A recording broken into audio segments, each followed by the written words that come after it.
I'm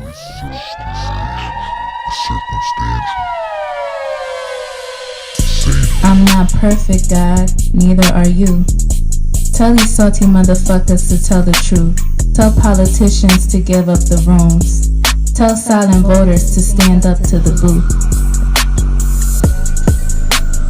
God, it's me. Can you hear my plea? Feeling like I'm lost in this world, can't you see? Demons creeping in, trying to take control of me. But I'm just trying to find the light, trying to break free. I'm not perfect, God, neither are you. But why you keep forgetting me? What did I do? Trying to have a convo, but you starting to preach. Feeling like I'm on a leash. Can't find no peace, find no peace. Living in hell, can't you hear my plea? I'm suffocating, can't you see? Why you let these false prophets roam free? While the well-run suffer, can't you see? I'm not perfect, God, neither are you. Why you keep targeting me? What did I do? Trying to have a convo, but you starting to preach. Feel like I'm on a leash, can't find no peace. Hardest battles, strongest soldiers, greatest burden, broadest shoulders, pushing up just like these boulders. See conflict like it's water, still this mercy, take my chalice, seeking grace through all this malice. All of these salty motherfuckers could give up. Politics and sinners, they all the same. Got me stuck in this endless game, but I won't give up, won't play the role. Gotta do what's best for my soul. I'm not perfect, God, neither are you. Tell these salty motherfuckers to tell the truth. Tell these politicians to give up the room. Tell silent voters to stand up to the move. Living wild but truthfully free, God keep on watching over me. Take my pleas and keep the receipts. I just want all of humanity to be free. And clean the seas and stop the greed. I want to see clean. Good morning, and welcome to the Urban Conservative Podcast. This morning we're talking about exposing the game, corruption, cover-ups, and political theater. I want to talk about a few things, but before I get into all that, I got some independent music, and this is kind of banging on TikTok right now. I don't know if people haven't seen the Hype Me Up dude or whatever, but I be thinking it's funny. But here you go with Flipper T, Affirmations. Hype me up.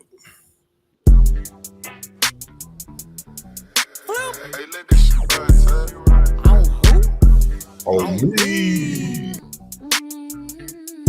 My affirmations of a real bitch. You on your shit. You the one. Ain't nobody fucking with the fuck. Hype me up. Hype me up. Hype me up.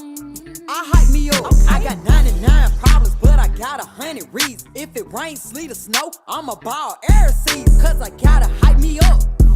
Hype me up. Hype me up. I hype me up. Say I'm enough. Even when it's tough, I can fall 1,000,000 times and I'm still getting up. Bullshit it for the bird, broke shit it for the duck. Early bird get the worm first. Glad bitch I'm up. I know I can. Do what I wanna do. If you don't believe in me, I don't give a fuck about you. Get your ass to the bag.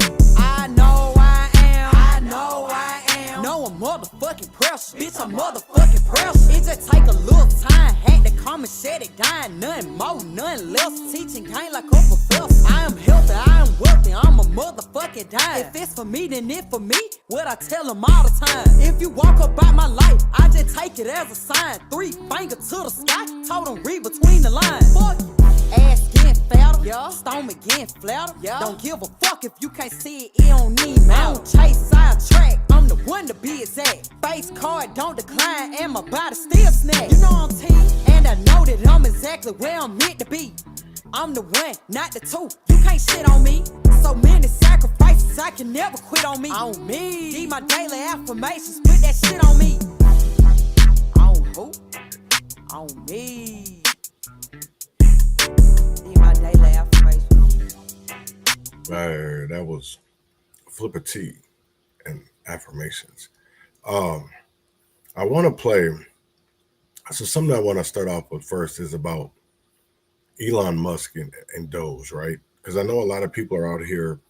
Well, how is it going to affect us? And they want to get rid of all this fraud and waste. So I want to talk about that a little bit, but I want to hear it from, because, just like AK said this morning on John Justice, is that if you listen to Spaces with Elon Musk, you've heard him talk about Doge and what they wanted to do before, but not a lot of people maybe not pay. I think there was thousands in that space that day, and I know it was recorded. And just like I say, most of the time that he speaks in Spaces, they are recorded. So the thing that I will say about this administration is that there's a lot of truth and transparency. And I will agree with AK here as well, is that people are so used to lies, being told lies, that they don't know what the truth looks like anymore. Even no matter if it's a Democrat, no matter if it's a Republican, we all wonder what the truth is. So I'm going to get into this special report of Elon and Doge. Thanks for having us and doing this. I know there's a lot of interest in this. First, let me start with you, Elon. What are the budgetary savings goals, and how much do you think you've achieved so far? Our goal is to reduce the deficit by $1 trillion. So from a nominal deficit of $2 trillion to try to cut the deficit in half to $1 trillion, or looked at it in total federal spending to drop the federal spending from $7 trillion to $6 trillion. We want to reduce the spending by eliminating waste and fraud, reduce the spending by 15%, which seems really quite achievable. The government is not efficient, and there's a lot of waste and fraud. So we feel confident that a 15% reduction can be done without affecting any of the critical government services. I'm going to talk to all the guys. If not making it better. I'm going to talk to all the guys here about the specifics. But for you, what's the most astonishing thing you've found out in this process? The sheer amount of waste and fraud in the government. It is astonishing. It's mind-blowing. We routinely encounter wastes of $1 billion or more, casually. For example, like the simple survey that was literally a 10-question survey that you could do with SurveyMonkey, cost you about $10,000. The government was being charged almost $1 billion for that. For just the survey? $1 billion for a simple online survey. Do you like the national park? And then there appeared to be no feedback loop for what would be done with that survey. So the survey would just go into nothing. It was like insane. You technically are a special government employee. Right. And you're supposed to be 130 days. Are you going to continue past that, or do you think that's what you're going to do? Or? Well, I think we will have accomplished most of the work required to reduce the deficit by $1 trillion within that time frame. So in that time frame, 130 days. And the process is a report at some point, at 100 days? Or? Not really a report. We are cutting the waste and fraud in real time. So every day that passes, our goal is to reduce the waste and fraud by $4 billion a day, every day, 7 days a week.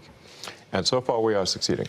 And I'm going to talk to the specifics, but there obviously are Doge critics who are reading all kinds of stuff. Obviously, lawmakers on the other side of the aisle are attacking you, and they characterize the approach as this: fire, ready, and then aim. And how do you approach that? How do you respond to that? Well, I do agree that we actually want to be careful in the cuts. So we want to measure twice, if not thrice, and cut once. Actually, that is our approach. They may characterize it as shooting from the hip, but it is anything but that. Which is not to say that we don't make mistakes. If we were to approach this with the standard of making no mistakes at all, that would be like saying someone in baseball's got to bat 1,000. That's impossible. So when we do make mistakes, we correct them quickly, and we move on. Some people say this shouldn't take a rocket scientist. Steve Davis, you are a rocket scientist. Used to be. Yeah, I know. And now essentially you're the chief operating officer of Doge. Day-to-day operations. Fair to say? Yeah, part of the Doge team. So how did you end up here? What's the biggest challenge you see? The reason I'm here, which is probably for many, is that I think the goal is incredibly inspiring. I think most of the taxpayers in the country would agree that in order to have the country going bankrupt would be a very bad thing, and therefore the country going not bankrupt is a good thing. That all of us are willing to kind of put our lives on hold in order to do. I think the thing that's special right now is we actually believe there's a chance to succeed. That there's an administration that's supportive and a great cabinet and just a great group that will actually make success a possible outcome. And I think that's, given the inspiring mission and given the non-zero chance of success, it was worth doing. I'd just like to sort of re-emphasize that point. The success of DOGE is only possible with President Trump and with the outstanding cabinet that he selected. It would be impossible without the support of the president and the cabinet.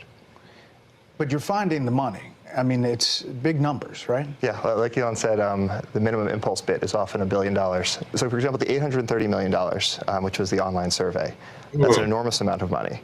That wouldn't have been found if the DOGE team wasn't working with it, in that case, the Department of Interior. But then taking it one step further, DOGE then publishes these things on our website for maximum transparency. Right. So now the general public, it would have been impossible for the general public to have seen that.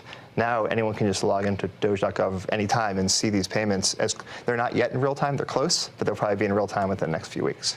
But the process still involves Congress, right?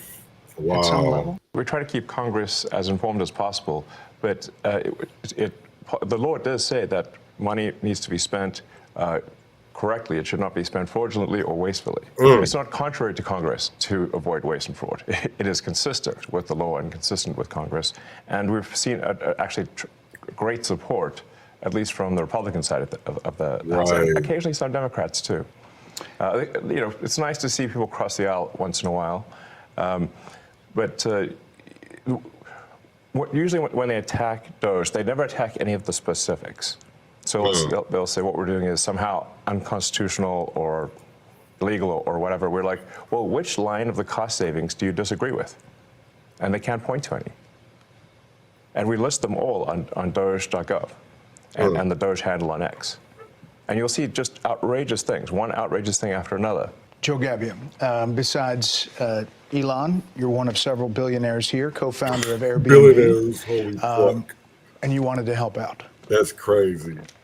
Billionaires. I bumped into Anthony and Elon probably back in February, and they told me something about a mine that was dealt with retirement, and they said they needed somebody to help out to fix retirement in the government. I loved the challenge, so I jumped on board, and it turns out there is actually a mine in Pennsylvania that houses every paper document for the retirement process in the government. Now picture this. This giant cave has 22,000 filing cabinets, stacked 10 high to house 400 million pieces of paper. It's a process that started in the 1950s and largely hasn't changed in the last 70 years. And so as you dug into it, we found retirement cases that had so much paper, they had to fit it on a shipping pallet. So the process takes many months, and we're going to make it just many days. Will it be digitized, or how? Absolutely. So this will be an online digital process that will take just a few days at most. And I really think, it's an injustice to civil servants who are subjected to these processes that are older than the age of half the people watching your show tonight. So we really believe that the government can have an Apple Store-like experience, beautifully designed, great user experience, modern systems. Because right now it's by hand. Yes, the retirement process is all by paper, literally with people carrying paper in manila envelopes into this gigantic mine. So they can't retire more than a certain number every month? Yes. About 8,000 a month. That's how the reason we discovered it was we were saying, like, well, let's encourage voluntary retirement. They said, well, the most they could do is 8,000 a month. And even under normal circumstances, it can take 6 to 9 months just to have your retirement paperwork processed, and they often get the calculations wrong. So we're like, well, why would it take so long to retire? And they're like, well, because of the mine. We're like, what do you mean a mine? What's a mine got to do with retiring? And that's where we discovered that all the retirement stuff is still done by paper in a process that looks identical to what occurred in the 1950s. Like, if we took a snapshot of the mine when it first started in the 50s to today, it looks the same. It's amazing. So how long do you think it'll take to turn over? We're working as fast as we can. Probably next couple of months we'll have this overhauled. And, I really think, again, like, why are we subjecting our federal workers to processes that they actually have to go through a training just to retire from the government? There's a whole training program that people have to go through in order to retire. I think we can do better for them. Aram Moganasi, Doge engineer. You go into these places, one of the more than a dozen engineers, first people to go into the agencies and view the computer data sets. Tell me what you're finding, and for people who don't understand how that process works, explain it for them. Yeah, I'll say the first thing that got me really excited about Doge was learning basically the state of government computers. By some estimates, government IT costs about $100 billion, and it's funding systems that are over 50 years old, in the case of something like Social Security or the IRS. So really critical systems are old. They cost a lot of money to maintain, and they can be, the efforts to improve them are often very delayed. So I thought I'm a software engineer that maybe can make a difference here, and that's really what inspired me at a high level. There's a lot of mystery about Social Security and a lot of words about it from, here's what Democrats have been saying about it. It's absurd that Elon Musk is trying to eliminate billions of dollars from Social Security. Elon Musk and President Trump have set their sights on cutting Social Security. Their goal is clear: destroy Social Security from within.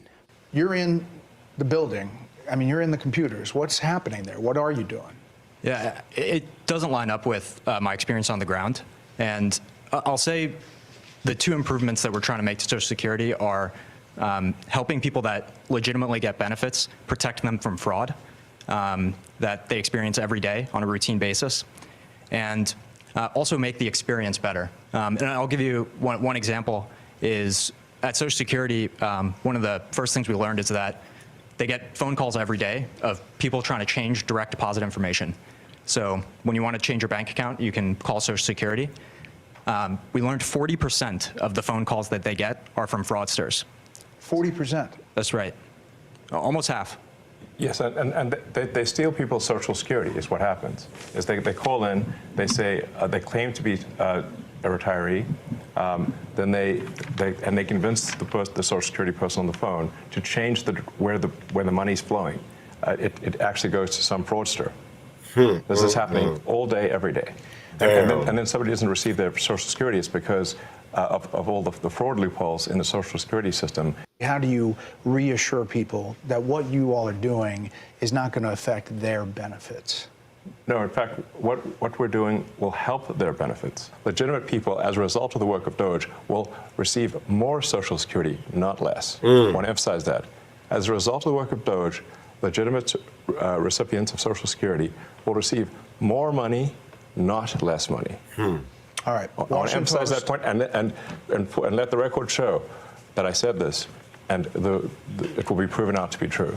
Let's check back on this in the future. So, Washington Post, the Social Security Administration website crashed 4 times in 10 days this month because the servers were overloaded, blocking millions of retirees and disabled veterans from logging into their online accounts.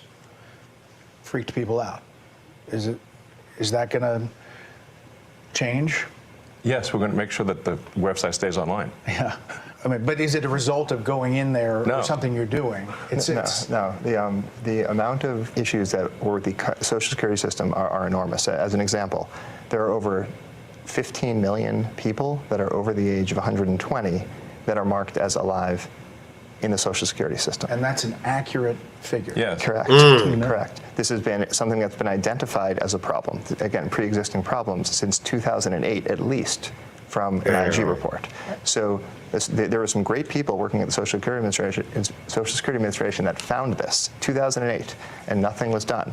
And so 15 to 20 million Social Security numbers that were clearly fraudulent were floating around that can be used only for bad intentions. There'd be no way to use those for good intentions. And so one of the things the Doge team is doing is carefully and very methodically looking at those and making sure that any fraudulent ones are eliminated. Brad Smith, working at HHS, and obviously another element is Medicare and Medicaid, NIH. What are you finding? Yeah. Well, I'd say there's a couple of things we're really committed to in our work at HHS. Number one, making sure we continue to have the best biomedical research in the world. And number two, making sure, which President Trump has said over and over again, that we 100% protect Medicare and Medicaid. But there's a lot of opportunity. So if I take NIH as an example, today, if you're an NIH researcher and you get a $100 grant at your university, today you get to spend 60 of that and your university spends 40 of that. The policy that we're proposing to make is that you get to spend 85 of that and your university spends 15. So that's more money going directly to the scientists who are discovering new cures. Another example at NIH is today they have 27 different centers. They got created over time by Congress, and they're typically by disease state or body system. There's 700 different IT systems today at NIH. 700 different What? IT systems. IT software systems. They can't speak to each other. So they don't talk to one another. They have That's 27 different crazy. CIOs. And so when you think about making great medical discoveries, you have to connect the data. Time out. Right. You said 27 different chief information officers? Correct. And most of them are non-technical. So there's a lot there. Is what you're saying. There's a lot of opportunity. It will make science better, not worse. And when I say that our job is tech support, I really mean it. Yeah. We have to fix the computers. If the computers can't talk to each other, you can't get research done. If the computers can't stay online, people won't receive their Social Security. So what we have here are a bunch of failing computer systems that are preventing people from receiving their benefits, that are preventing people from preventing research from happening, that are extremely vulnerable to fraud, and we're fixing it. And does that include AI? Does that include kind of changing the system overall? That's, I guess, what people are afraid of, is they don't know what this is all looking like, and is it going to affect me in the long term? It's going to affect them. It's going to affect people very positively. So the changes that we're doing here will ensure the solvency of the American government, of the United States of America. This is what we're trying to do: is ensure that people do receive their benefits in the future, and you can only receive your benefits if the country is operating in a healthy and competent way. Up next, how the DOGE team plans to streamline some federal jobs and agencies. And later, Elon Musk answers some of your questions that you asked via X. Wow. Anthony Armstrong, DOGE, Office of Personnel Management, you're Morgan Stanley banker, M&A guy. Yeah. You know money, and this is a lot of money sloshing around. There's a lot of money sloshing around. There's a lot of money sloshing out the door. And if you look at the federal government and the way the workforce works, it's really a one-way ratchet over decades. So it's only going up. It's only going up. You never take it away. So that leaves you with duplicative functions. It leaves you with overstaffing, and it leaves you with functions in the wrong places. So a couple of examples. Duplicative functions. Brad mentioned 27 CIOs. If you kept going with Brad, he would talk about the communications office. I think you've got 40 distinct communications offices in HHS, right? Yeah. 40? Yeah, and that's not unusual, by the way. Multiple offices like that. It's also not making anyone healthy. This is not about the employees there. There's many hardworking, well-meaning people who took these jobs. These jobs were out there. They applied for them. They took them. They're doing what's there. Right. It's just that they're duplicating the effort of 40 offices. So you've got that. You've got overstaffing. A good example of overstaffing would be the IRS has got 1,400 people who are dedicated to provisioning laptops and cell phones. So if you join the IRS, you get a laptop and a cell phone, you're provisioned. So if each of those IRS officers or employees provisioned 2 employees per day, you could provision the entire IRS in a little more than a month. So 12 times a year, you can make any sense. Why would you have 1,400 people whose only job it is to give out a laptop and a phone? Right. The whole IRS could be handled once a month. So that doesn't make any sense. And President Trump's been very clear: it's scalpel, not hatchet, and that's the way it's getting done. And then once those decisions are made, there's a very heavy focus on being generous, being caring, being compassionate, and treating everyone with dignity and respect. And if you look at how people have started to leave the government, it is largely through voluntary means. There's voluntary early retirement, there's voluntary separation payments. We put in place deferred resignation, the 8-month severance program. So there's a very heavy bias towards programs that are long dated, that are generous, that allow people to exit and go and get a new job in the private sector. And you've heard a lot of a lot of news about rifts, about people getting fired. At this moment in time, less than 0.15, not 1.5, less than 0.15 of the federal workforce has actually been given a RIF notice. So they're selected if they're illegal. It is basically almost no one's gotten fired. That's what we're saying. Tom Krause, working at Treasury, you are having access to the payment system, oversees all the outgoing payments. Essentially, those payments were going places we didn't know where they were going, right? Yeah, unfortunately, that's the case, Brett. You know, as an ex-CFO of a big public tech company, really what we're doing is we're applying public company standards to the federal government. And it is alarming how the financial operations and financial management is set up today. There is actually really only one bank account that's used to disperse all monies that go out of the federal government. Time out. One bank account. What? It's a big one. It's a big one. It's a big one. A couple weeks ago, it had $800 billion in it, but it's the Treasury General account. Damn, $800 billion. When you Holy hear, shit. you know, some of my colleagues here, what they're talking about in terms of the fraud, you have to ask, well, why is this allowed to happen at a financial level? Well, it's actually quite simple but alarming. The Treasury, up until now, and thanks to President Trump, we're fixing this. In fact, there's an executive order that he just signed the other day, which is protecting America's bank account, because it really is the taxpayers' money. You know, one, we're changing the culture. The culture is been not a lot of caring and not a lot of commitment to doing what's right relative to financial operations. There's a $500 billion of fraud every year. There's hundreds of billion dollars of improper payments. Wow. And we can't pass an audit. The consolidated financial report is produced by Treasury, and we cannot pass it on. We have material weaknesses. What that means is that if I was a public company CFO, I would effectively be removed. I couldn't file financial statements. I couldn't issue securities. Never pass an depend audit. on.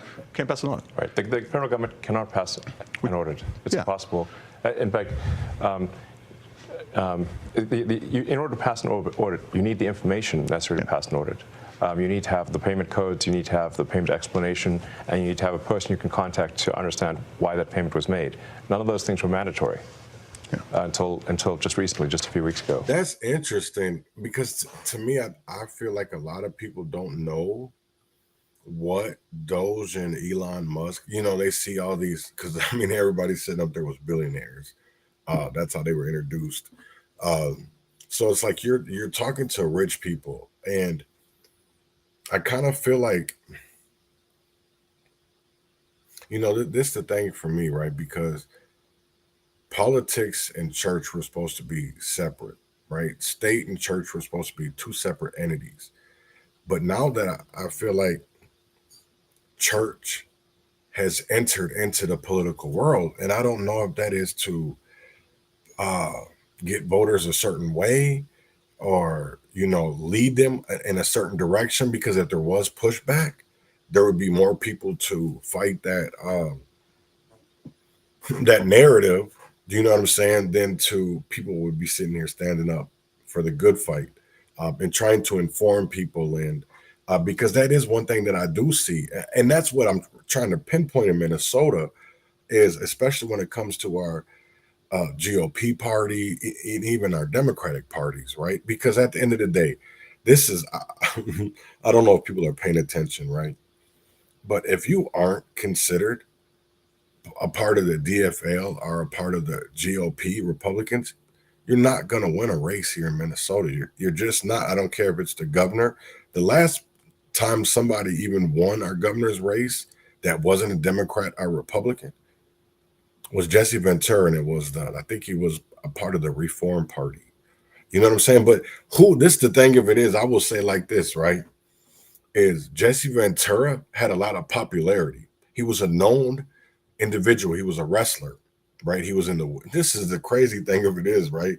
Is this is a man that probably smoked weed every day in the governor's mansion, right? Probably was doing what the fuck he wanted to do to a certain degree. You know what I'm saying? Oh yeah, no, I definitely, that's what I'm saying. I definitely agree, because if you look at it now, how many people are in politics that are pastors or reverends or bishops? And it's like, wait, we're trying to get, you know, that's the one crazy thing of it is like I look at a lot of people like, especially if they say they're a Christian, but then yet you're allowing all this waste and fraud to go on in our communities that could be going to brighten it up. You know what I'm saying? To make it an empowerment in these communities instead of, you know, we know words of gentrification, we know words of oppression. Why? We shouldn't know those things at all. Not, I'm going to be honest, with all the money that is being wasted. You know, I just seen something, and this is the crazy part, right? And I will forever always have gratitude for Robert, right? And especially I always have gratitude towards Juladora, Ron Edwards, and to be real, this all popped off because of Kent Logan. You know, I always give it up to, you know, he made me want to see in a different direction. You know, I didn't want to be blind and just be like, oh, Black Lives Matter. Oh, we're getting accountability because they accepted our complaint. Okay, that's just the first step. There's still a whole more ring of fire that you got to go through. Because that's the easy part. I'm going to be honest. Getting known is the easy part. Getting swept under the rug is a whole nother story. Is a whole nother story. And that's honestly what I want to get into today, is talking about, you know, there's so many things that are happening right now in political world and our, you know, not even just stateside, but federally too as well, right? Because we're seeing yesterday in the Senate, there was Trump drama, right? He pardoned January 6th, and I get it, right?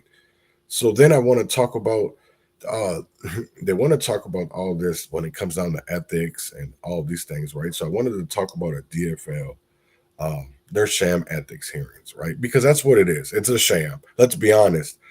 We shouldn't be out here debating some of these things, but instead we're out here debating what is wrong when it's wrong, and giving a reason for it, for them to do wrong. And then we're going to talk about the Minnesota GOP infiltration exposed. You know, if people don't remember, there was Republicans for Harris. This is the one crazy part. Everybody acts like this is new information, or you know, to me, this is something that has been talked about, and it keeps on being talked about. And it's like certain people didn't want to listen. They didn't want to pay attention, right? I also want to talk about union pushback against Governor Walz. What people don't understand is, you know, you have a lot of grants out here. This is the crazy thing of it is, right? Even though you might be employed through Mayo, or you might be employed through the University of Minnesota, that department gets a grant. That gets a grant, right? So there's been cutbacks when it comes to NIH, USAID, Medicaid, and they're looking at it as, hey, these people trying to take your money away, even though these billionaires have constantly gotten on national media, Twitter spaces, and talked about it. People aren't really paying attention to that because, you know, they'll go on to partisan, I'm going to say that again, partisan media stations, right? Like Fox News. Everybody know Fox News is a Republican think tank, right? So we're not surprised that, well, I don't know, maybe people are, but that they were treating with kid gloves when it came to Elon and Doge. That's why I feel, I'm not saying that's how it was, you know, but one thing that I do want to get into first is this, what happened yesterday with this, what I believe is public theater, right? And let's get into that with what happened in the Senate yesterday. The state legislature has just over 50 days now to approve a nearly $70 billion two-year budget. But today, the biggest debate was not about the money or about the state. Chief political reporter Tom Hauser joining us now with an update on whether the legislature can avoid a special session, Tom. Well, Paul, at the current pace, that is looking more doubtful every day. They're already behind in their work because of the House DFL boycott of the first month or so of the session, and things are not moving very quickly in the Senate either. With that being stated, I am now calling on Senator Latz. With just 7 weeks left in the session, the Minnesota Senate spent nearly an entire 2-hour floor session debating this: whether to pass a resolution condemning President Trump for pardoning those convicted for crimes committed during the January 6th riot. An official condemnation from the members of this body of the unprecedented blanket pardon by President Trump given to approximately 1,500 people. Republicans immediately pounce, criticizing it as a waste of time with so many pressing budget issues. We should be putting the needs of Minnesotans first, not meaningless political theater. This resolution has nothing to do with addressing the upcoming $6 billion deficit. I have to admit, I'm a little disappointed in our time management. Time management in budget sessions is not the legislature's strong suit. Since 2010, special sessions have been necessary in 2011, 15, 17, 19, and 21. The only 2 years they weren't, 13 and 23, under one-party control. Our members spent a total of 10 minutes talking about this resolution. Senate Majority Leader Aaron Murphy blames Republicans for prolonging the debate, but says she's optimistic about approving a budget without a special session. How do you feel about the pace of the budget negotiations and getting done on time, which has been very rare under divided government? I feel really good about the work that our caucus is doing. Trying to work towards deadlines, get a budget done, and yet we're spending a day on the floor doing this.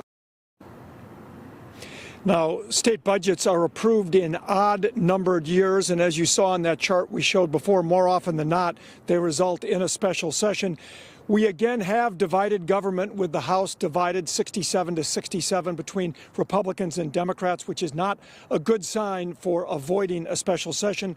This year's deadline is May 19th, but the real deadline is June 30th. That is when the fiscal year ends and the money runs out. Live at the state capitol, Tom Hauser, 5 Eyewitness News. Feel trapped. So that is the crazy part for me, right? Is like these are things that we need to talk about. These aren't things that we should be hidden. These aren't, while our state is under duress, and I'm going to say that with so much fraud and waste that has been pinpointed by mainstream media. We're talking about things in our Senate that are irrelevant to Minnesota people, right? To be honest, I don't care about January 6th anymore. That has been hyped up, overplayed. I don't know what the fuck to call it, depending on who you're listening to that day. One day it was a revolution, and the next it was a threat on democracy. I don't fucking know what it was. That day when I watched it, to me it was a threat on democracy. Then it was, I leaned the other way. Now I'm just like, listen, both these motherfuckers have an agenda. In my eyes, it was wrong. It was wrong. So while you're out here pardoning, what about the people that are behind bars that are innocent? You say these January 6th protesters or whatever you want to call them are not guilty. They're innocent. It's a political, It's a political agenda, to be honest, at the end of the day. Just like Robert says, they're projecting us losing a national House of Rep seat due to population loss, right? They're also going to affect taxes and the demand for schools, less people. I get it, but that's the thing that people aren't paying attention to. They want to talk about all this things that, to me, that don't matter.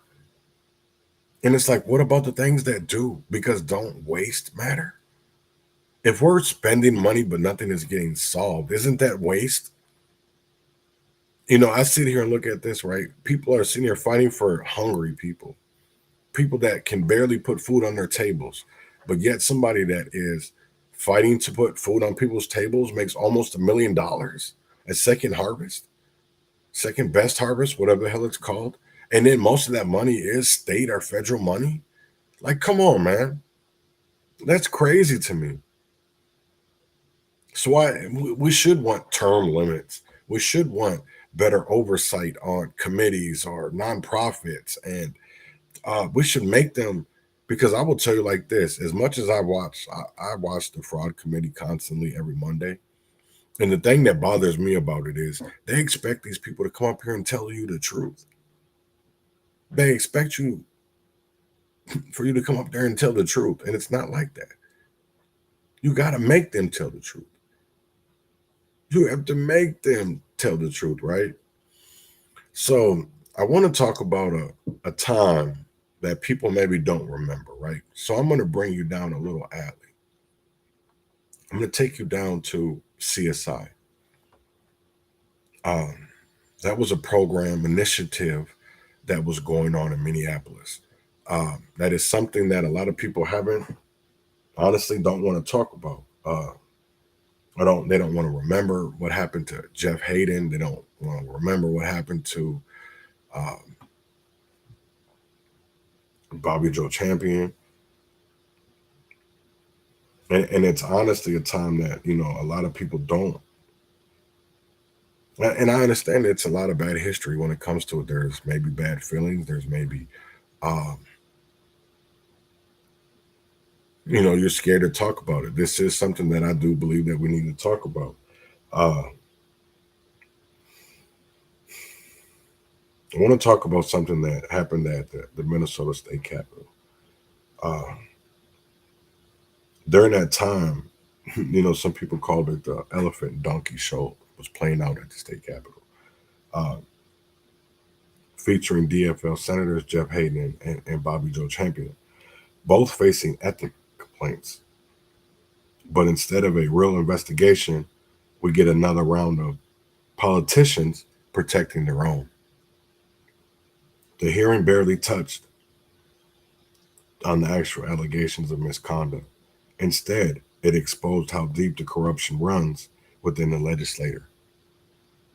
If you were hoping for transparency, too bad. This was about power, control, and making sure certain people never face consequences. And this isn't new. DFL leadership has made it clear they will not hold their own accountable. The real question is, how long will Minnesota voters keep letting them get away with it? And that's what I want to talk about, right? We elect these people for change. You know what I'm saying? We want change in our communities, you know, for our future generations, for our neighbors and our, you know, loved ones and our friends and, you know, our kids. And yet, what is it about? Is it about your agenda? Because I do feel like even when you listen to a lot of these, like Marianne Rorick, she asked about the interfaces when it came to DHS and their not being able to switch their information to the newer computers so that this is the one thing I want to tell people, right? I don't understand what the fuck they be talking about. I'm gonna be honest. I don't understand what they be talking about when it comes to a lot of this shit. I didn't believe in when it came into 2020 after George Floyd. I didn't believe in when the guy from Hastings, now Peter, was trying to explain to me all this AI shit. It took me about almost a year. So it was like 2021. And then I slowly got into, you know, ChatGPT, and then there was all these other ones like Copilot and Grok. And, you know, Grok to me is one of the best ones because you can literally new information. Just like I've been, to be honest, I really look at this. their website, on Twitter, because it puts up a lot of information, and it's information that people can, some people want to say, well, it's political. I don't know how to look at it anymore, because I know that we run on a system that is dog eat. If you ain't got money, you getting ate, right? That's the one thing. So it's like I've become accustomed to only being a certain type of way. And honestly, I think a lot of people have looked out for themselves. And you know what I'm saying? We all out here talking about reparations. But why is we doing all these studies when we're out here having conversations with each other? So the answers that they're looking for are already out there. They're just not going to seek them. They want to do surveys, or they want to do studies. And how does that help? How is that helping? So this is the Doge page on Twitter, whatever I guess some people want to call it X. I guess that's what it is, called X. Because this is where a lot of great conversations happen. But no matter when it comes to Doge, or if it comes to, I notice a lot of Democrats don't be on here now. There do be some. You know what the crazy thing for me is like when it comes to Twitter, X, whatever you want to call it, I call it X, Twitter, whatever, is that when it comes to the Democrats, you see more black individuals than you see white liberals. You know what I'm saying? I'll be honest. You see more black Democrats than you see white liberals or progressives. You see them more on like Blue Sky, or I don't know what the fuck they're using nowadays. But I do see this as being an era of truth and transparency, and a lot of people can't deal with that. A lot of people don't know how to deal with being told the truth, because they were told a lie for so long. For so long, they were lied to. You had people out here being lied to, instead of people looking at it as, hey, like Elon says in this interview, is they were out here ripping the Band-Aid off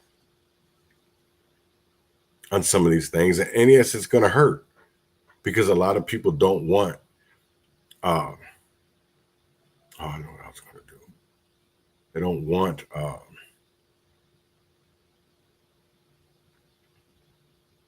the truth. They want a narrative. They want that feel good to be able to tuck themselves in the bed, or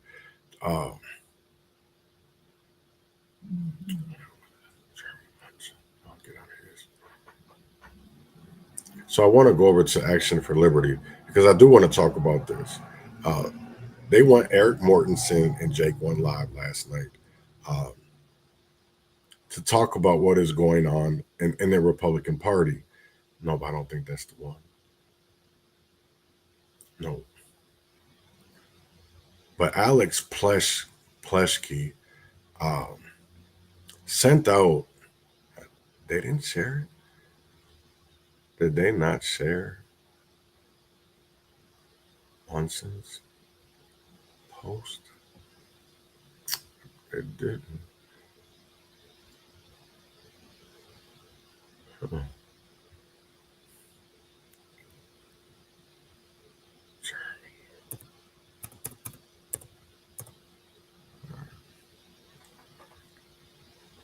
No, it's on his. He shared the shit.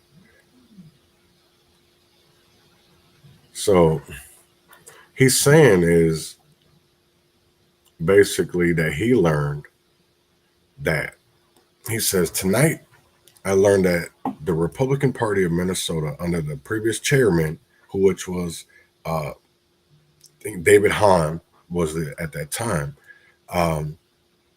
entered into a contract with an anonymous shell company in Wyoming and transferred tens of thousands of dollars from donors to the company, which was owned by anti-Trumper Michael Brokrop. I don't know how to say his name, but Brokrop hasn't voted for a Republican presidential candidate in over a decade. He even endorsed and promoted Tim Walz for governor. After being paid by the party, he started a podcast with a Tom Effer staffer and started trashing Republican-endorsed candidates like Scott Jensen, Matt Burke, and Royce White. Broadcorp and Allery also spent a significant amount of time trashing the endorsed candidate for Congress in CD2, Tyler Ram, in favor for Emma recruit Joel Tirib for the primary. The delegates of the party rightfully demanded access to view the mysterious contract, which payments were being reported through the FEC from their federal account. Wyoming is one of the handful of states where principles of corporation can be secret. Our request to view this contract was repeatedly denied. Broadcorp, who endorsed Tim Walz for governor and last year endorsed Kamala Harris for president, now I find out that the contract says if the party exposes him as the owner of 197010 LLC, he can sue them for $100,000. Wow. See, that's not being talked about, or maybe it's something that I'm missing. But so there was something in this contract. That's what people don't want to talk about. So this contract was signed under the direction of the Minnesota GOP, David Hand, and Tom Emmer's former staffer, Anna Matthews. It's frustrating when your party loses elections over and over. It's even more frustrating when you find out your own party is spending money against your own party's endorsed candidates. Now, knowing this, I have a serious question. The Minnesota GOP and the HRCC and people like Walter Hudson and a whole bunch of sitting legislators have been attacking Action for Liberty, claiming Action for Liberty is attacking Republicans, and they are dividing us. How do you describe the actions of the very party that continues to make these such claims? So here is, this is archived. This is August 6th of last year. This is Michael Brokaw, whatever the hell his name is. He claims he's a Republican, and he endorsed Tim Walz when he ran for re-election in 2022. I've been asked numerous times if I stand by my endorsement of Walz, and I do. Then we go to Sarah Fields. Michael was fired as a Senate staffer in 2011 after it was revealed that he had an affair with then Minnesota Majority Leader, Amy Koch, who promptly stepped down from the post after everything came to light. Brocorp sued over the firing, arguing that he was treated differently than female staffers who carried on affairs at the Capitol. Since then, he has done nothing but speak on center-left talking points. I guess the Democratic Party was cool with taking him after his affair in DUI. He didn't vote Republican in 2016, 2020, and 2024. Damn. It goes October 1st, Harrison Walz. Damn. He said, I hosted a Republicans for Harris event at my home tonight. Damn. So he was damn Republicans and Independents for Harris Walz. Join Walz Freedom. So it's like they put the shit out there. You know what I'm saying? It's not like they're trying to hide anything. This information is being shared in the spirit of transparency and accountability. Our party must be honest about the past as we work to build a stronger, more unified future. I'm committed to making sure supporters like you are informed directly and truthfully, without spin and without distractions of those seeking to divide us. We will continue to provide updates as we complete our review. Respectfully, Alex Plesh, Chairman, Republican Party of Minnesota. Damn, so there's a lot that comes to it. There's a whole lot. And to be honest, people don't want to discuss why there's such divide in our political world. Is because both sides of it is trashy. Trashy. You know what I'm saying? It's trashy. And this is from the chairman, the desk of the chairman, Alex Plesh. Subject, transparency and accountability regarding past contracts. So he states that one matter that has generated particular interest relates to a contract with 1972 10 Company. Hold on, because I want to. AK was on this morning. He was on John Justice. I want to see if they put that up there yet or not. His 3rd hour podcast. I want to see if they've done that yet, because I can't do 2 things at once.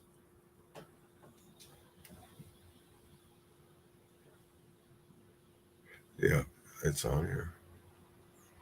That's today. So 42 minutes. Because I want to play. People really need to hear this, and it's not just a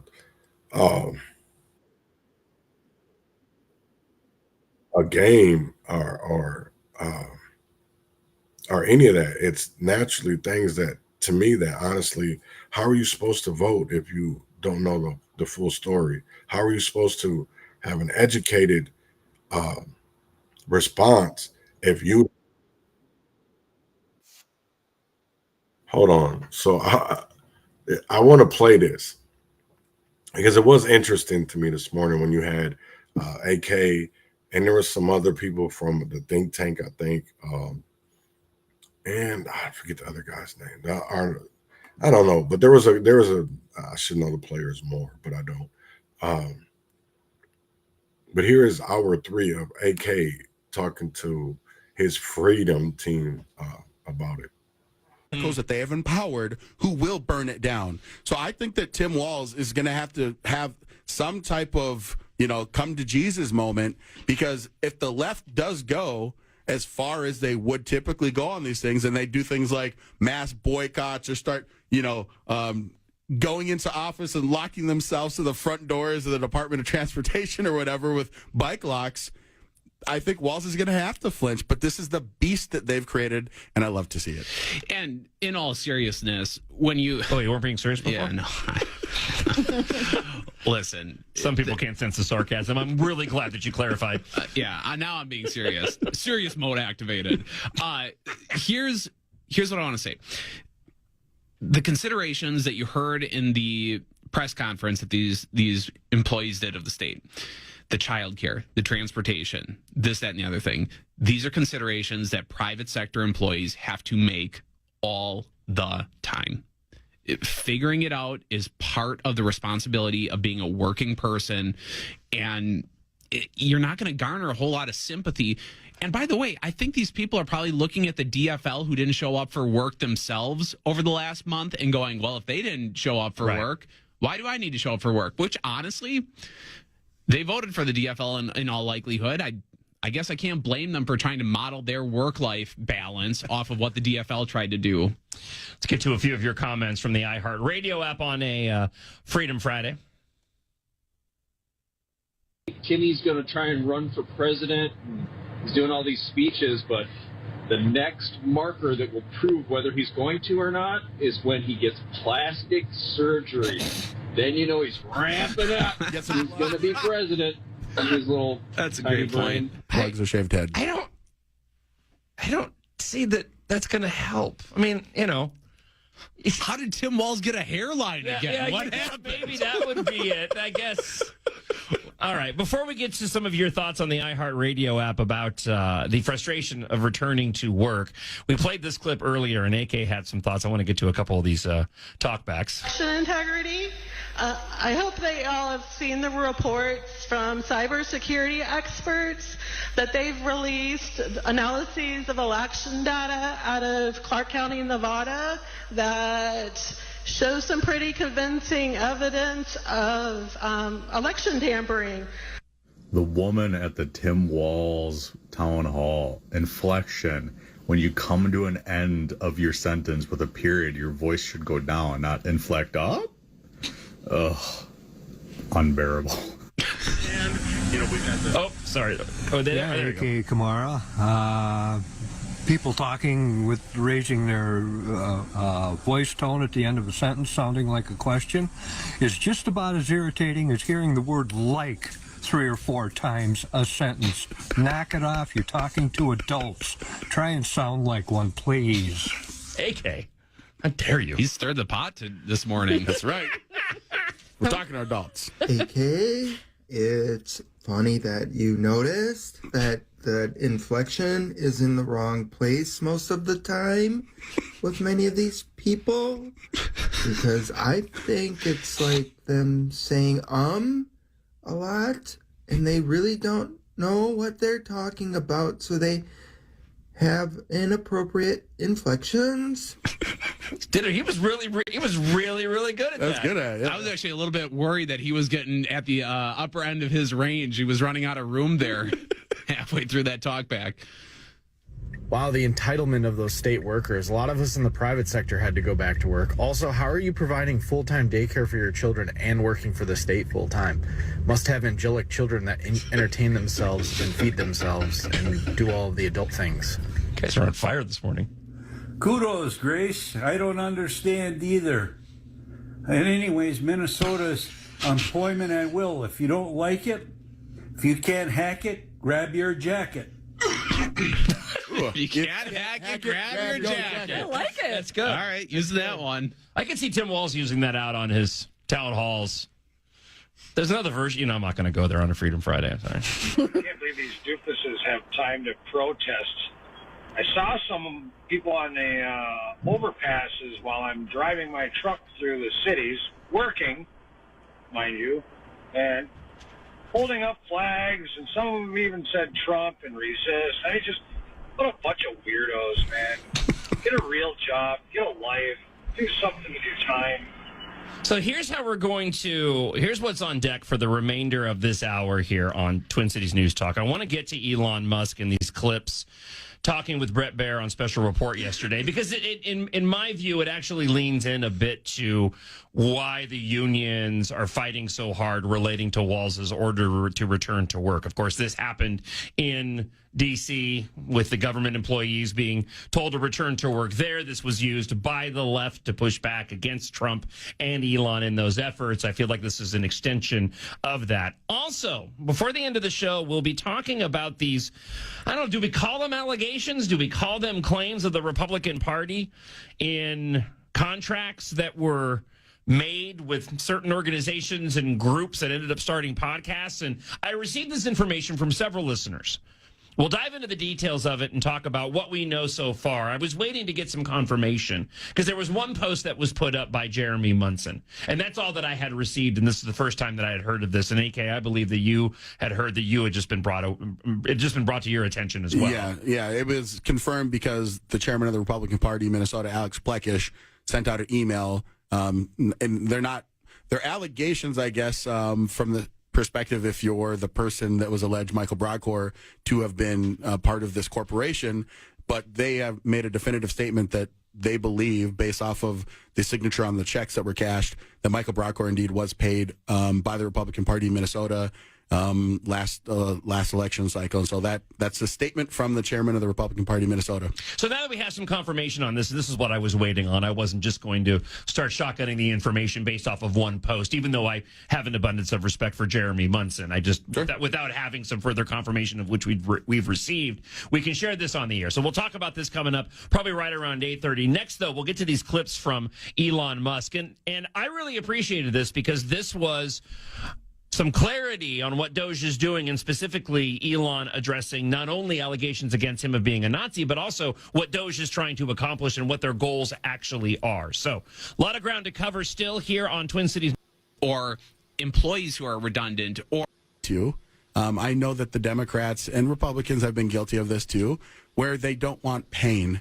So rightfully demanded access to view this mysterious contract for which payments were being reported through the FEC from their federal account. Wyoming is one of a handful of states where principles of corporation can be secret. Our requests to review this contract were repeatedly denied. Broadcorp, who endorsed Tim Walz for governor and last year endorsed Kamala Harris for president, go back a little bit, from their federal account. Wyoming is crashing Republican, which going to read this verbatim. Tonight I learned the Republican Party of Minnesota under the previous chairman, entered into a contract with an anonymous shell company in Wyoming and transferred tens of thousands of dollars from donors to the company, which was owned by anti-Trumper Michael Broadcorp. Broadcorp hasn't voted for a Republican in over a decade, writes Munson. After being paid by the party, he started a podcast with a Tom Emmer staffer and started trashing Republican-endorsed candidates like Scott Jensen, Matt Burke, and Royce White.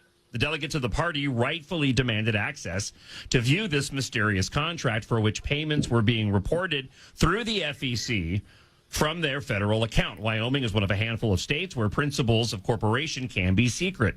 Our requests to review this contract were repeatedly denied.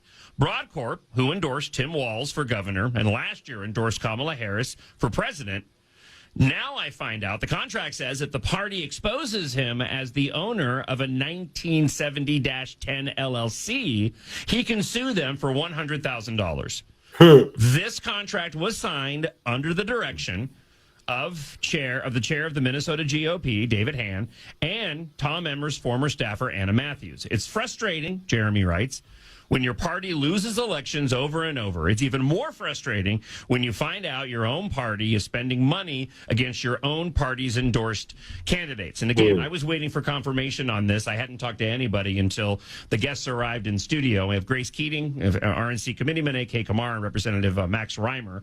So I spoke with both of you guys, and you have received confirmation that everything that Jeremy Munson said in his Facebook post is accurate. Well, okay, let me just clarify something. I respect Jerry Munson to a certain level, but clearly the way that he's writing this, he doesn't like Congressman Tom Emmer.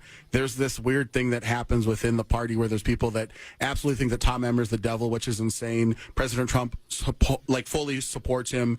He's on the show all the time. So I don't think that it's accurate for him to frame a former Tom Emmer staffer as though that matters. I mean, why don't you list all the other people that they worked for? Fair enough. But in regards to the actual allegation, because here's the allegation. The allegation is that Broadcorp owned this corporation. We don't know if he did because the way that it was incorporated. But what we do know, based off of what Chairman Plekish said, is that he signed the check. So let's just also put that in its proper context. Now, earlier I talked about the reason why I like what Elon and President Trump are doing is because when you're having a difficult conversation, you should use truth, honesty, and transparency in difficult conversations. I will say that the previous chairman, while I like him personally as a person, I think that they dropped the ball on this. You know, I think that there's a reasonable argument you could make that Michael Broadcorp is really good at his job of doing opposition research and comms, and that you wanted to use his services. That's fine.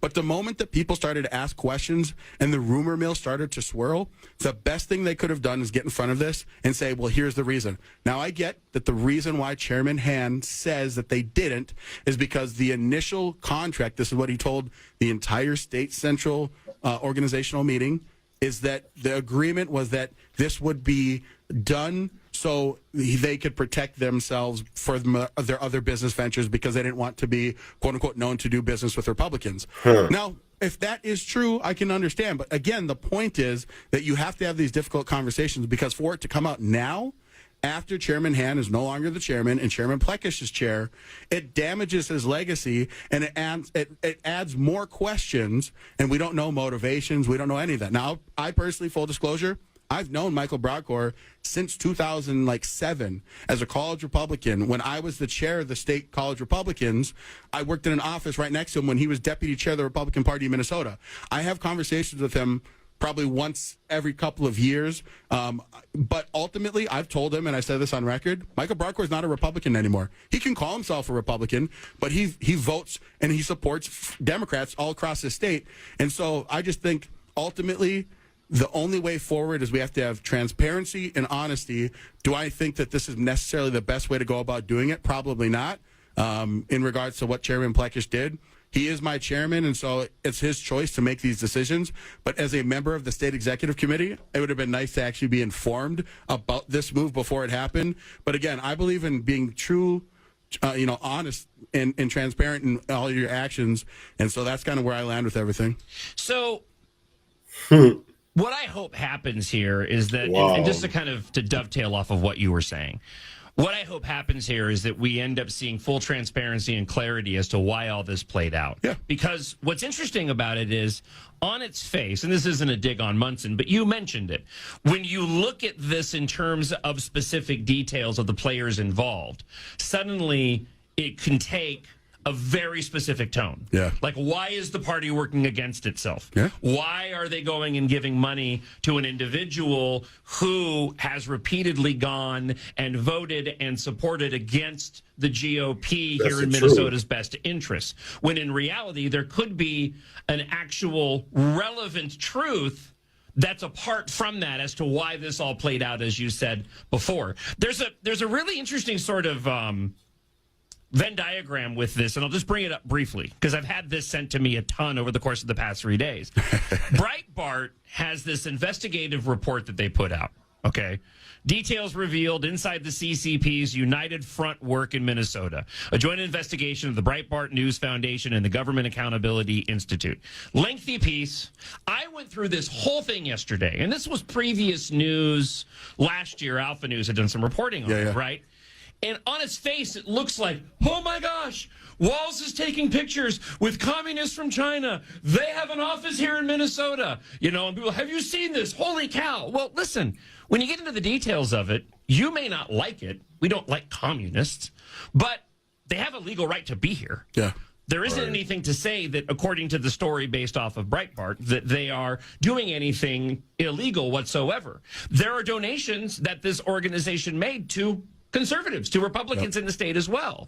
So it's one of those situations where on its face, it looks like a red flag and alarm bells are going off. And again, we may not like it because China and communism, I get it. But at the end of the day, there's not a whole lot there to go and pick apart. Yeah, and I just want to say this as well. The idea that the Republican Party, like one of the bad parts about this is that we paid a Democrat. I hate to break it to you. Anyone that has a Facebook or has had a Facebook or Meta, it down. You're giving money to organizations that have outwardly said that they want to oppose Republicans. We actually have the Facebook whistleblower files. My goodness, can't say that right. And it shows that they were purposely working against Republicans, the way that money is being spent.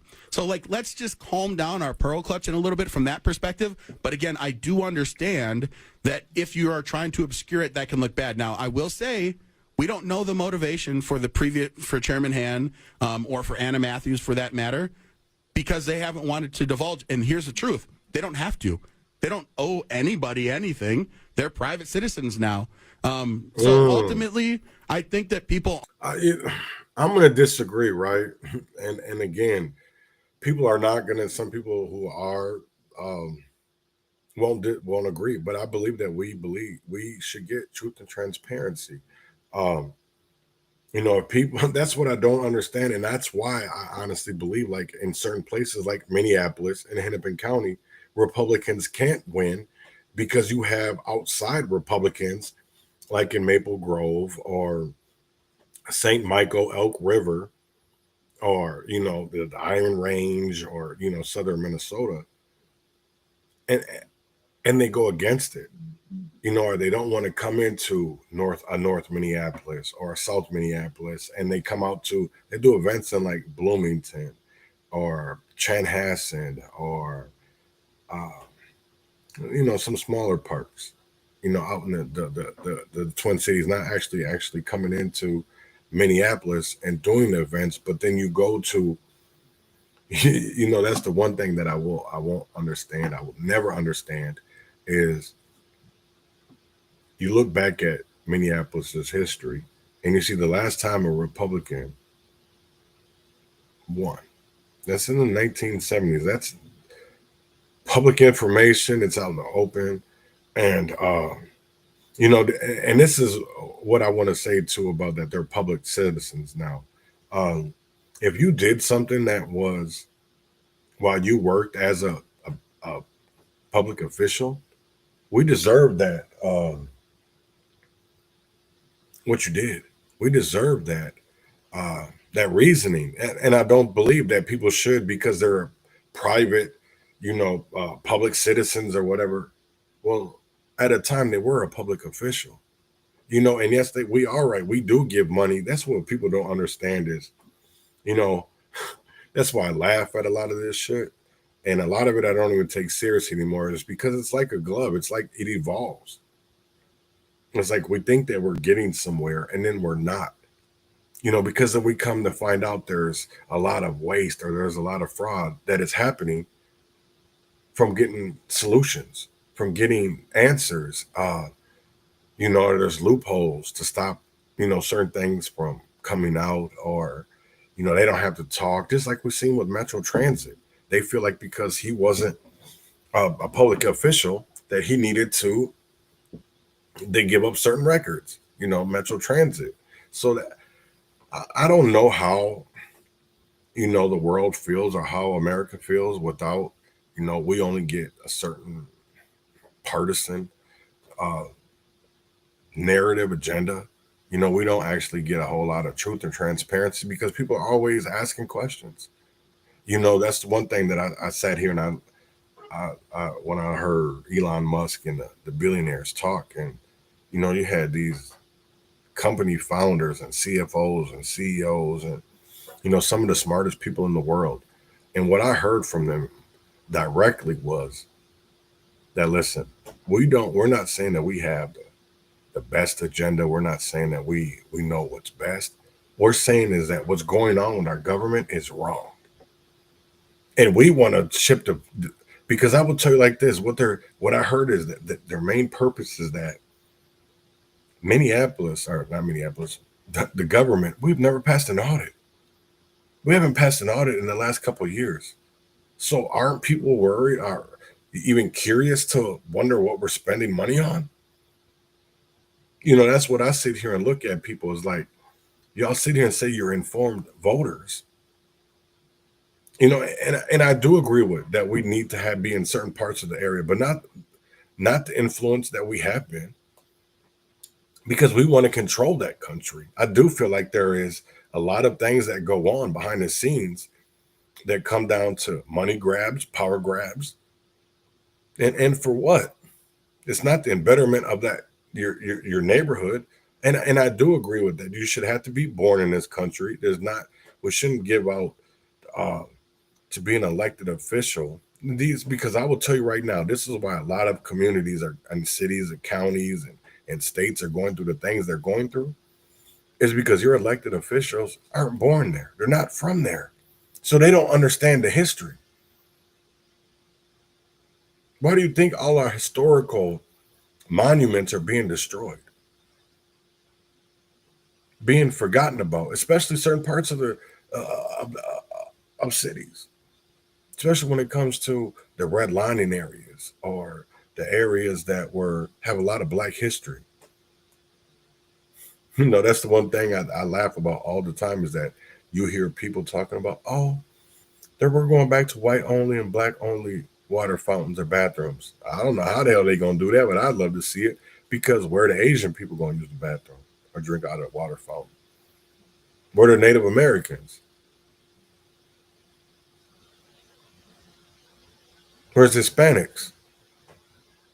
Where's the well, they're Black, so I can't say Africans because that's considered Black.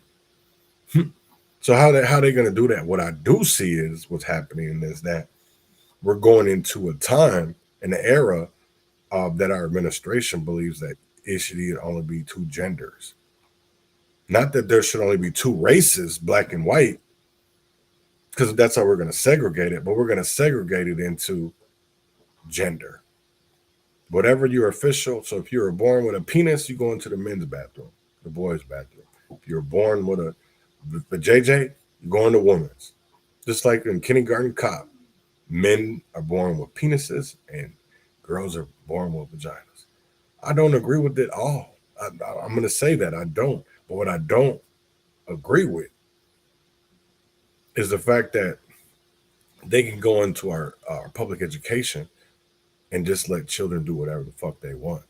That's what it bothers me. And a lot of people can't understand that because they're not a parent. And a lot of people are only thinking about themselves and not thinking about others. And yes, I understand the stories of people that were, in the closet and didn't want to come out of the closet because how America is and how America has been. I wish I could be like that. I wish I could come out of the house, bless up sometimes and be like, I don't have to be black. You know, that's the one crazy thing. I'm asked how many times, are you black? What nationality are you? You look more white than anything. Well, I don't care what I am. I know that I'm black. I don't need to pronounce that to the world. You know, I'm asked on every application that I do, are you a black man? What kind of man are you? I'm just a man. I don't have no pronouns. I don't understand. You know, that's the one crazy thing, because I even go back to this one incident we're at a football game in Rochester, Minnesota, right? And actually, I believe it was a John Marshall. No, it was a male game. And my daughter was showing me one of her male friends. And he said he was pansexual. And I said, huh? What the fuck is that? What the fuck? I had to I said, hold on, man. Nice to meet you, blah, blah, blah. I got to use the bathroom real quick. So I went to the bathroom and I Googled what pansexual, because at this time we didn't have no chat GBT or none of that shit. So I Googled what pansexual was. And I was like, I ain't never heard of that shit. When did they start? So, I mean, it's this, like, I done seen everything in the book at this point in the world. And it's crazy. It's crazy as hell. Right. Mike said when he lived in Arkansas for the longest time, I was the white boy. I was the only one who could go across the train tracks. And that is very true. You know, because of our skin tones, we are treated differently. And again, that's not racism, that's colorism. Because I will tell you like this, is that they would deal with us because of our complexion. Not that we weren't black, but because we look different than the people that they didn't like. So that's why we were treated differently. And a lot of people don't want to talk about that. They don't want to talk about the colorisms that we face as being individuals that are your parents had jungle fever. You know, so let's be honest, they had jungle fever. But I want to talk about this because this is really going to affect Minnesota in a lot of ways. People, this is what's crazy. So you're seeing a little union pushback against Governor Walz in his return to the office plan. Now, as you see in the background, these are all Democrats. You see some SEIU union members. You see right here with the cat eyes. You see Eskimo, whatever the fuck they're called. And then you see the Rochester rep, Kim Hicks. She looked like her eyes are closed. But I'm going to play this video real quick and let y'all see what's going to happen is because a lot of people that you may know that have been for the last couple of years have worked directly. Is that Andy Smith? I wonder if that is. Have been able to work at home, right? When you went and called and got your benefits, you know, these people are at home. They didn't have to come into the office anymore. So this is a mandate that is making, because already it's going into the federal government. If you get any type of money from the feds, that you have to get rid of the telecommunications and have to return to the office. So what this mandate is basically saying is that since the federal government is already starting to do it, we're going to make government workers work in the office 50% of the time. Is because if you notice certain districts like downtown Minneapolis, it's losing its people. Downtown St. Paul is because a lot of businesses weren't having their employees come into the office. They were able to work from home. So if you listen to this. Workers are angry. Workers are threatening to quit over this. A rally on the steps of the Minnesota Capitol as state workers are being called back to the office. Governor Tim Walz just issued the return to office policy change. And now union workers are considering legal action over the decision and also how it was made. Callan Gray is live at the Capitol tonight to explain why they're taking such a strong stance against the change. Callan? Those here today tell us that these telework positions opened up jobs to qualified people outside the metro, and some people specifically took their jobs because it was listed as a remote position. Now, one of the unions says it's received as many as 2,500 emails from concerned members over things like scrambling to find childcare for additional hours now or a car for the commute. Frustration from Minnesota government workers. We will settle for nothing less than a full rescind of this executive order. Two major labor unions say they were taken by surprise by Governor Tim Walz's decision to require state employees to return to the office at least 50% of their working days starting June 1st. There was no conversation ahead of time. Unilateral decisions made behind closed doors without the input of the workers that it impacts is irresponsible, it's disrespectful. This policy memo provides more details about the change, showing the 50% of days will be measured on a monthly basis. Parents will not be able to use teleworking to make up for time away from work used to handle school drop-off and pickup. It says only full work days will count towards the in-office requirement. And while Governor Walz says there can be an exception for people who live more than 75 miles from their primary work location, the memo shows it's at the discretion of their appointing authority. I understand the frustration on this, but again, I'm saying we're going to work with you on it. This is going to have devastating impacts on our members. AFSCME Council 5 and Minnesota Association of Professional Employees union leaders say they're planning next steps. We do have some provisions in our contract that allow for telework. MAPE President Megan Dayton says their members have a right to appeal if arrangements are changing. We'll be using those to the fullest. And legal action hasn't been ruled out. We're exploring all of our options right now. The move comes just months before collective bargaining agreements are set to expire at the end of June. Now, our labor unions are in a position where they have to fight for something that they've already had and just got taken away. MAPE tells me they're not ruling out the possibility of a strike later this summer if an agreement can't be reached.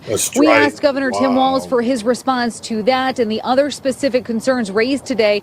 He did not send us one. A spokesperson referred us back to his comments from earlier this week. Reporting live from the... Man, if people don't understand what's happening, you know, a lot of people say that this came out of nowhere. No, it didn't come out of nowhere. It came out of nowhere because you weren't paying attention. That's why it came out of nowhere. If you understood that, people thought this election was going to go way different, and that's not the way that it went. It's not. Because I will tell you right now, we wouldn't be having these conversations if Kamala was president. We wouldn't be talking about government workers having to go back into the office. Our private sector workers having to go back into the office. We wouldn't be having these conversations because that's not what they wanted. They wanted a world that was the 2030 agenda, the 2040 agenda. And the crazy thing of it is like, if you live in Minnesota, I want people to look at what the Twins are doing with the Minnesota Twins, because if you're only getting the uproar about facial recognition at the Twin Stadium, what about all the facial recognition that was going on at Target Corporation if you went into a Target store? Because there's Target stores in Minneapolis that are 100%, every corner is watched. Every foot of that store, there's a camera. That is, what's crazy is that, and I didn't learn this until last year, is that the Target on Lake Street across from the 3rd Precinct is that every corner, every tile, it could watch. There was no blind spots. There wasn't anything that you could do, something that was out of the way, because you had to mess with something. So that, to them, that Target store, that in downtown, were their pilots, their pilot programs. And it's been talked about with, I think Unicorn Riot has talked about it. So has I forget the other guy. He's blocked me, so I don't really know, the Power Podcast or whatever the fuck his name is. I don't care. I know there's some kind of relation. His sister is like with Tim Walz or something. So at the end of the day, that's probably why. But it's crazy. It's like people knew this was coming, but instead nobody chose to take it seriously because they all thought it was a game. They all thought it was going to be lies. They all thought it was going to be, well, he's not going to do that. He's not going to do that. You know, and yes, I'm a person that does not agree with a lot of things that are going on in our country right now when it comes to our elected officials, even when, especially in Minnesota with our Democrats. You know, I think about Red Wing, Minnesota. You know, I see a lot of people are glad about a complaint. I am too, but that's not accountability. That's, you know, this is a marathon. This is a marathon. And let's make sure that with Amber Plank's complaint, that we make sure that this makes a difference so that nobody else in Red Wing, Minnesota that are black and brown ever have to go through this. That we don't have to see a story that has gone to news media, that has gone through a whole lot of things, and now you're seeing a complaint process play out. And you know, that's the one thing is that I remember saying, and I remember hearing over and over again, the revolution will not be televised, but the revolution will be streamed. And that's how you're seeing it. You're not seeing the Republican Eagle go at it. You're not seeing the Post Bulletin, not KTTC, not KAL, not Fox 9. They boost these people up. You know, when they go and talk to Hanish Bakery about his nasty ass donuts. I can't say shit about his ice cream donut because that shit is good. That's the first time I ever had that shit too. But you know, when it comes down to, you know, the history of Hanish, and people don't want to talk about that. They don't want to talk about, you know, that there was treaties, and just because you didn't know about it doesn't mean that that's not something that wasn't there already in place. So the fact that people would spend money to, that's not how our democracy works. That's not how our politics works. Because once you educate, we should do better. And instead of trying to make a loophole because you're white and you're right, you feel like you're right, we should come to an understanding and a compromise is that there was a lot of things that were played before we were ever here. So we should continue that legacy, that tradition, but instead we want to erase it. And I don't know if people are on Twitter, but you need to go on Twitter. There's been some very good spaces. You know, that's the, I believe his name is, actually I do know his name, Corey Brooks. And I've been in a lot of his spaces lately. And it's been crazy to me. I shouldn't even say crazy, because to me, okay, here's the one that he's been, black on black crime must end. Bring your data. You know, this is a different one, I believe. This is the Reverend Damien, but this was another good one. Oh, cool. Gazelle's in there. Trying to see where that space was at yesterday. So I don't know if that's the black on black crime.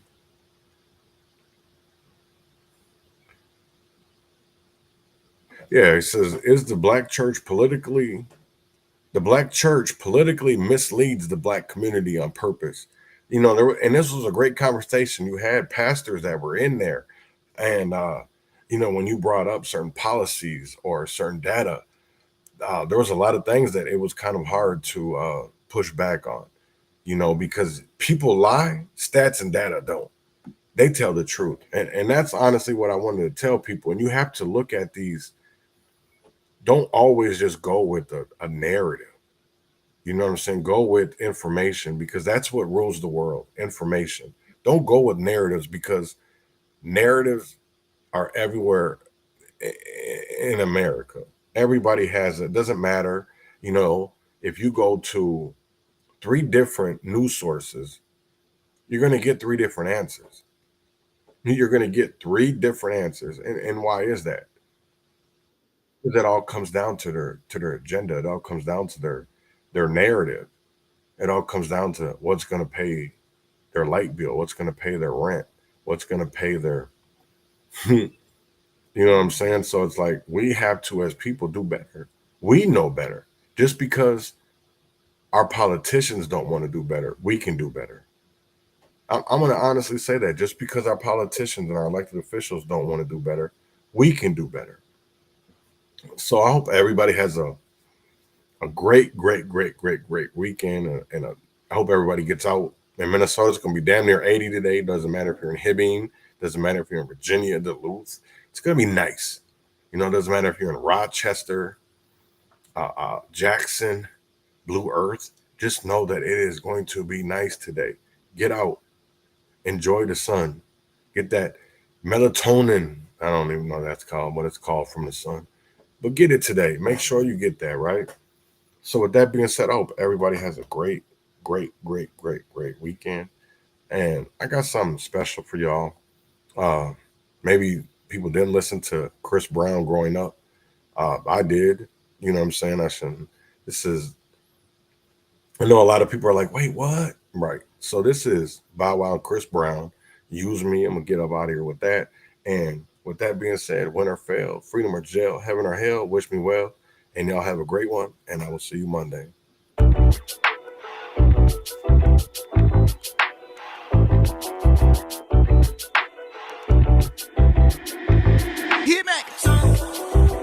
How can I get you all the time? It feels better when it's mine. It's 2 a.m., you know the vibes. Must I reward you for your time? I'll let you use me, yeah. Use me, yeah. You're so sexy, won't you come bless me? Quit playing, do what you wanna do with me. Do your thing, baby. Use me, yeah. Use me, yeah. You're so sexy, girl, come and bless me, yeah, yeah. What you tryna do to me? Do your thing, baby. Just in the location, I'm gon' pull up, yeah, I'm sliding. Blunts rolled, drinks poured, you know how we vibe. Told me that your man was out of town and we outside then. I know he ain't built like that, so fuck it, we ain't hiding. See, he don't know I'm sliding, it's all in you. And that Rover in your driveway ain't no rental. You know he can't afford you. I need you by my side more. Cause out of all these girls, you the one I'd ride for. How can I get you all the time? It feels better when it's mine. It's 2 a.m., you know the vibes. Must I reward you for your time? I'll let you use me, yeah. Use me, yeah. You're so sexy, won't you come bless me? Quit playing, do what you wanna do with me. Do your thing, baby. Use me, yeah. Use me, yeah. You're so sexy, girl, come and bless me, yeah, yeah. What you tryna do to me? Do your thing, baby. I'm talking like just hit me on my celly when you ready. Shit, it's been a couple years, and we still going steady. I know you don't, but I remember when you first met me. Acting like you wasn't starstruck, try not to sweat me. Shit, you know how hard it is. Side nigga, I'm really trying to play my part in this. Caught in emotions, I fucked around and put my heart in this. We live a double life, they don't know just how hard it is. Tell all your friends, just mind they business. See, they starting shit, fuck what they say. Me and you know how we bonded. Pussy